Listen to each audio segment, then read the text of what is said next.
राहुरी तालुक्यातील गावे, देवळाली, प्रवरा शहर व परिसरातील शेतकऱ्यांना अत्यंत कमी वेळात महावितरणकडून वीज पुरवठा होत असल्यानं शेतकरी बांधवांनी एकत्रित येऊन महावितरणचे उपअभियंता शैलेंद्र बागरे यांना निवेदन दिले। यावेळी माजी नगरसेवक सचिन ढूस, सोसायटीचे संचालक सुधीर टिक्कल, भाजप शहर अध्यक्ष अजित चव्हाण व भाऊसाहेब वाळुंज उपस्थित होते।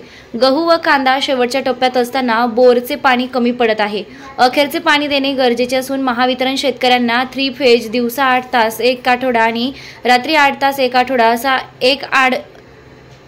एक वीज पुरवठा केला जातो, परंतु प्रत्यक्षात महावितरणकडून दिवसा किंवा रात्री 2-3 तासाचा वीज पुरवठा होत असल्याने शेतकरी हवालदिल झालाय। या थोड्या वेळा शेतकऱ्यांचा भरणा होत नाही।